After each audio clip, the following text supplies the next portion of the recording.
ओम शांति। 5 दिसंबर 2024। बाबा के महावाक्य। मीठे बच्चे, तुम्हें जो भी ज्ञान मिलता है उस पर विचार सागर मंथन करो। ज्ञान मंथन से ही अमृत निकलेगा। प्रश्न। 21 जन्मों के लिए मालामाल बनने का साधन क्या है? उत्तर। ज्ञान रत्न। जितना तुम इस पुरुषोत्तम संगम युग पर ज्ञान रत्न धारण करते हो, उतना मालामाल बनते हो। अभी के ज्ञान रत्न वहां हीरे जवाहरात बन जाते हैं।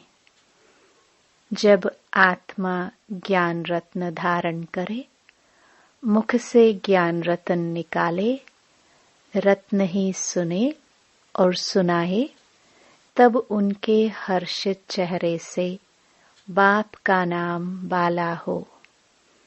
आसुरी गुण निकले, तब मालामाल बने। ओम शांति। बाप बच्चों को ज्ञान और भक्ति पर समझाते हैं। यह तो बच्चे समझते हैं कि सतयुग में भक्ति नहीं होती, ज्ञान भी सतयुग में नहीं मिलता। श्री कृष्ण न भक्ति करते हैं, न ज्ञान की मुरली बजाते हैं। मुरली माना ज्ञान देना, गायन है ना मुरली में जादू, तो जरूर कोई जादू होगा ना।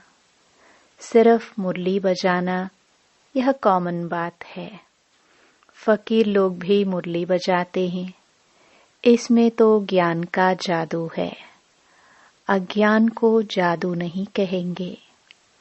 मनुष्य समझते हैं श्री कृष्ण मुरली बजाता था, उनकी बहुत महिमा करते हैं। बाप कहते हैं श्री कृष्ण तो देवता था। मनुष्य से देवता, देवता से मनुष्य, यह होता ही रहता है। दैवी सृष्टि भी होती है तो मनुष्य सृष्टि भी होती है। इस ज्ञान से मनुष्य से देवता बनते हैं। जब सतयुग है तो यह ज्ञान का वर्षा है। सतयुग में भक्ति होती नहीं। देवता जब मनुष्य बनते हैं तब भक्ति शुरू होती है। मनुष्य को विकारी, देवताओं को निर्विकारी कहा जाता है। देवताओं की सृष्टि को पवित्र दुनिया कहा जाता है। अभी तुम मनुष्य से देवता बन रहे हो। देवताओं में फिर यह ज्ञान होगा नहीं। देवताएं सद्गति में हैं, ज्ञान चाहिए दुर्गति वालों को। इस ज्ञान से ही दैवी गुण आते हैं। ज्ञान की धारणा वालों की चलन देवताई होती है। कम धारणा वालों की चलन मिक्स होती है। आसुरी चलन तो नहीं कहेंगे। धारणा नहीं तो हमारे बच्चे कैसे कहलाएंगे? बच्चे बाप को नहीं जानते तो बाप भी बच्चों को कैसे जानेंगे? कितनी कच्ची कच्ची गालियां बाप को देते हैं। बाप को गाली देना कितना खराब है। फिर जब वह ब्राह्मण बनते तो गाली देना बंद हो जाता है। तो इस ज्ञान का विचार सागर मंथन करना चाहिए। स्टूडेंट विचार सागर मंथन कर ज्ञान को उन्नति में लाते हैं। तुमको यह ज्ञान मिलता है, उस पर अपना विचार सागर मंथन करने से अमृत निकलेगा। विचार सागर मंथन नहीं होगा तो क्या मंथन होगा? आसुरी विचार मंथन, जिससे किचड़ा ही निकलता है। अभी तुम ईश्वरीय स्टूडेंट हो, जानते हो मनुष्य से देवता बनने की पढ़ाई बाप पढ़ा रहे हैं। देवता तो नहीं पढ़ाएंगे। देवताओं को कभी ज्ञान का सागर नहीं कहा जाता है। बाप ही ज्ञान का सागर है। तो अपने से पूछना चाहिए, हमारे में सभी दैवी गुण हैं। अगर आसुरी गुण है तो उसे निकाल देना चाहिए, तब ही देवता बनेंगे। अभी तुम हो पुरुषोत्तम संगम युग पर। पुरुषोत्तम बन रहे हो तो वातावरण भी बहुत अच्छा होना चाहिए। छीछी बातें मुख से नहीं निकलनी चाहिए, नहीं तो कहा जाएगा कम दर्जे का है। वातावरण से झट पता पड़ जाता है। मुख से वचन ही दुख देने वाले निकलते हैं। तुम बच्चों को बाप का नाम बाला करना है। सदैव मुखड़ा हर्षित रहना चाहिए। मुख से सदैव रत्न ही निकले। यह लक्ष्मी नारायण कितने हर्षित मुख हैं। इनकी आत्मा ने ज्ञान रत्न धारण किए थे।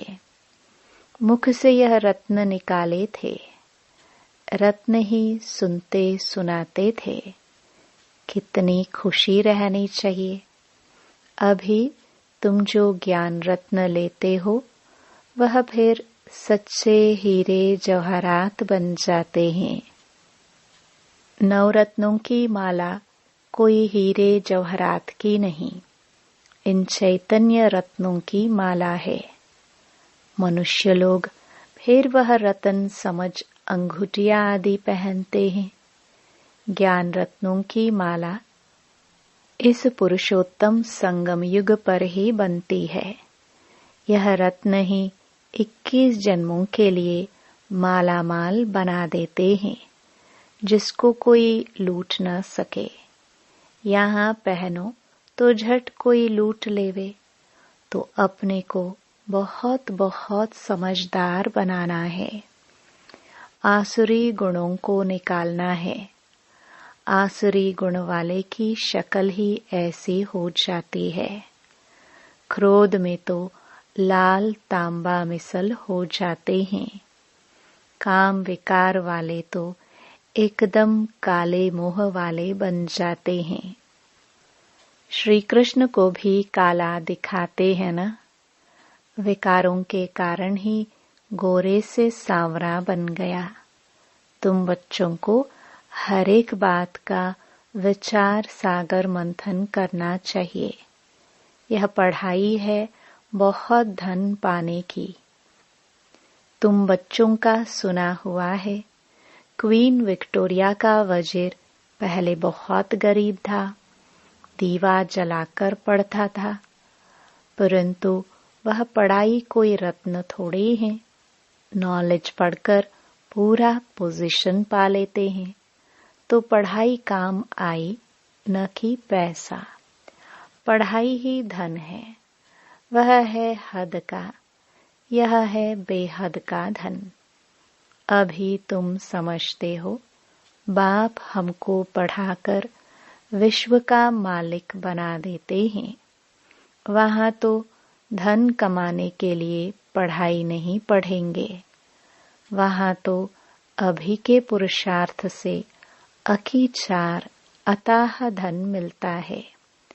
धन अविनाशी बन जाता है। देवताओं के पास बहुत धन था। फिर जब वाम मार्ग रावण राज्य में आते हैं तो भी कितना धन था। कितने मंदिर बनाए। फिर बाद में मुसलमानों ने लूटा।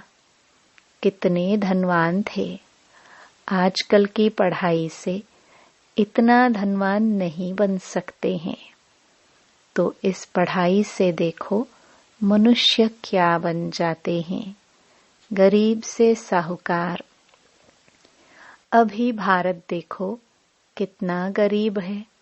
नाम के साहूकार भी जो है उनको तो फुर्सत ही नहीं। अपने धन पोजीशन का कितना अहंकार रहता है। इसमें अहंकार आदि मिट जाना चाहिए। हम आत्मा हैं। आत्मा के पास धन दौलत हीरे जवाहरात आदि कुछ भी नहीं है। बाप कहते हैं, मीठे बच्चे, देह सहित देह के सभी संबंध छोड़ो। आत्मा शरीर छोड़ती है तो फिर साहूकारी आदि सब खत्म हो जाती है। फिर जब नए सिर से पढ़े, धन कमाए, तब धनवान बने। या तो दान पुण्य अच्छा किया होगा तो साहूकार के घर में जन्म लेंगे। कहते हैं यह पास्ट कर्मों का फल है। नॉलेज का दान दिया है, वह कॉलेज धर्मशाला आदि बनाई है तो उसका फल मिलता है, परंतु अल्पकाल के लिए। यह दान पुण्य आदि भी यहाँ किया जाता है, सतयुग में नहीं किया जाता है। सतयुग में अच्छे ही कर्म होते हैं, क्योंकि अभी का वर्षा मिला हुआ है। वहाँ कोई भी कर्म विकर्म नहीं बनेगा, क्योंकि रावण ही नहीं। विकार में जाने से विकारी कर्म बन जाते हैं, विकार से विकर्म बनते हैं। स्वर्ग में विकर्म कोई होता नहीं, सारा मदार कर्मों पर है। यह माया रावण अवगुणी बनाता है। बाप आकर सर्वगुण संपन्न बनाते हैं। रामवंशी और रावण वंशी की युद्ध चलती है। तुम राम के बच्चे हो। कितने अच्छे अच्छे बच्चे माया से हार खा लेते हैं। बाबा नाम नहीं बतलाते हैं, फिर भी उम्मीद रखते हैं। अधम ते अधम का उद्धार करना होता है। बाप को सारे विश्व का उद्धार करना है। रावण के राज्य में सभी अधम गति को पाए हुए हैं। बाप तो बचने और बचाने की युक्तियां रोज रोज समझाते रहते हैं, फिर भी गिरते हैं तो अधम ते अधम बन जाते हैं। वह फिर इतना छड़ नहीं सकते हैं। वह अधमपना अंदर खाता रहेगा। जैसे कहते हो अंत काल जो, उनकी बुद्धि में वह अधमपना ही याद आता रहेगा। तो बाप बैठ बच्चों को समझाते हैं, कल्प कल्प तुम ही सुनते हो सृष्टि का चक्र कैसा फिरता है। जानवर तो नहीं जानेंगे ना, तुम ही सुनते हो और समझते हो। मनुष्य तो मनुष्य ही हैं। इन लक्ष्मी नारायण को भी नाक कान आदि सभी हैं, फिर भी मनुष्य है ना, परंतु दैवी गुण है, इसलिए उन्हें देवता कहा जाता है। यह ऐसा देवता कैसे बनते हैं, फिर कैसे गिरते हैं, इस चक्र का तुम्हें ही पता है। जो विचार सागर मंथन करते रहेंगे उनको ही धारणा होगी। जो विचार सागर मंथन नहीं करते उन्हें बुद्धू कहेंगे। मुरली चलाने वाले का विचार सागर मंथन चलता रहेगा। इस टॉपिक पर यह समझाना है। उम्मीद रखी जाती है, अभी नहीं समझेंगे, परंतु आगे चलकर जरूर समझेंगे। उम्मीद रखना माना सर्विस का शौक है, थकना नहीं है। भल कोई छड़कर फिर अधम बना है, अगर आता है तो स्नेह से बिठाएंगे ना।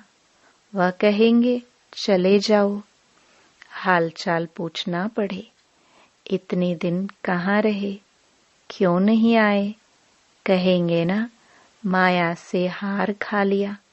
समझते भी है ज्ञान बड़ा अच्छा है, स्मृति तो रहती है ना।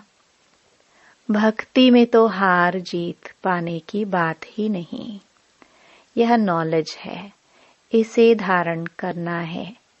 तुम जब तक ब्राह्मण ना बने तब तक देवता बन ना सको।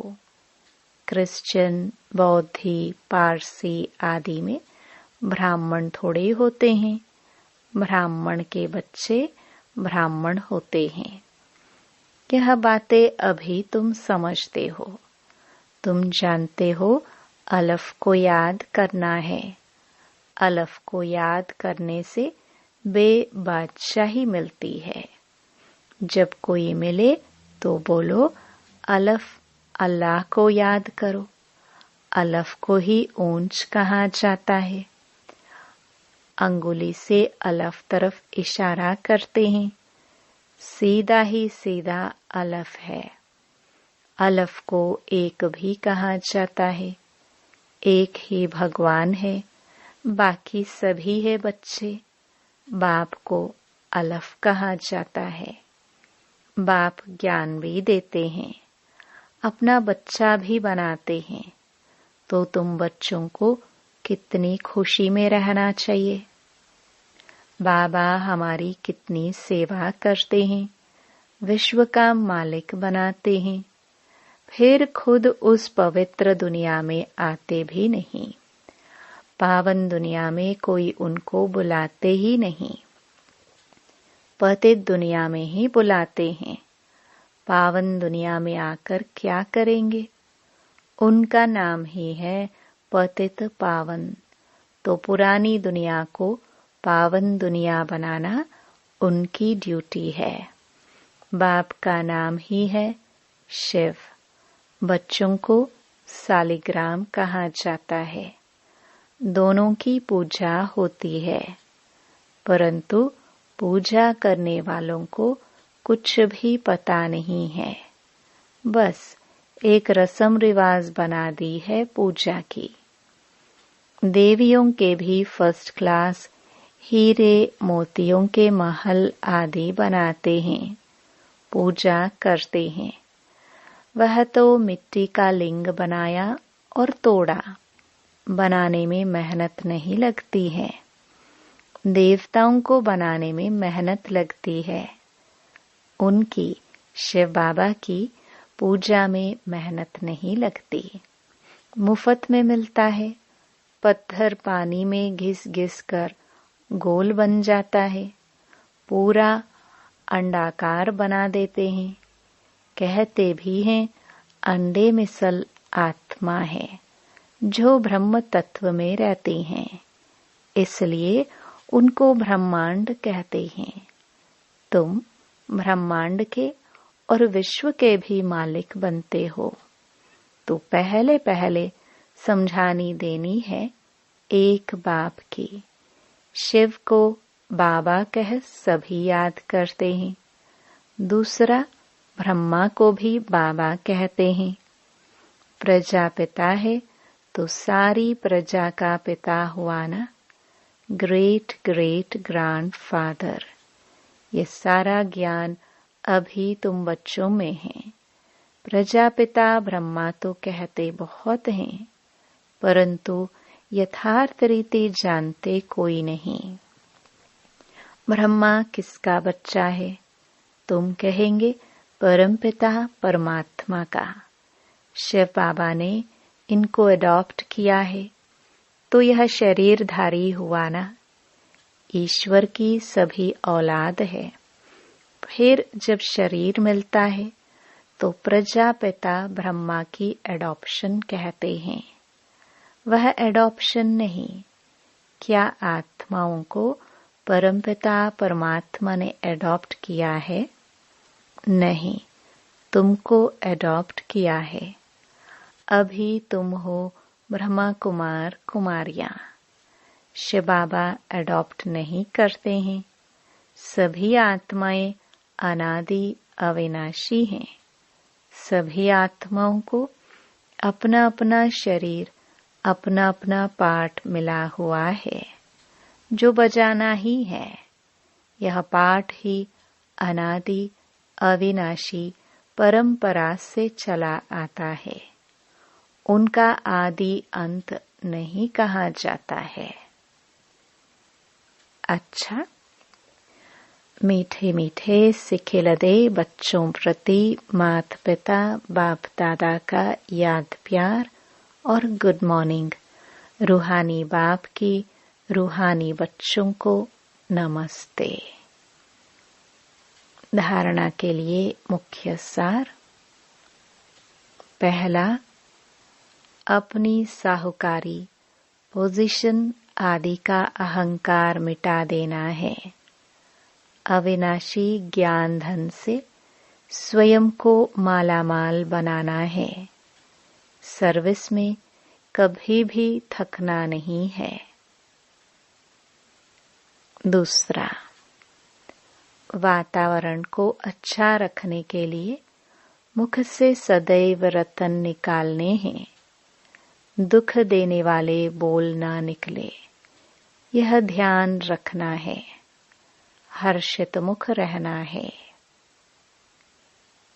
वरदान, कैसे भी वायुमंडल में मन बुद्धि को सेकंड में एकाग्र करने वाले सर्व शक्ति संपन्न भव। बाप दादा ने सभी बच्चों को सर्व शक्तियां वर्षे में दी हैं। याद की शक्ति का अर्थ है मन बुद्धि को जहां लगाना चाहो वहां लग जाए। कैसे भी वायुमंडल के बीच अपने मन बुद्धि को सेकंड में एकाग्र कर लो। परिस्थिति हलचल की हो, वायुमंडल तमोगुणी हो, माया अपना बनाने का प्रयत्न कर रही हो, फिर भी सेकंड में एकाग्र हो जाओ।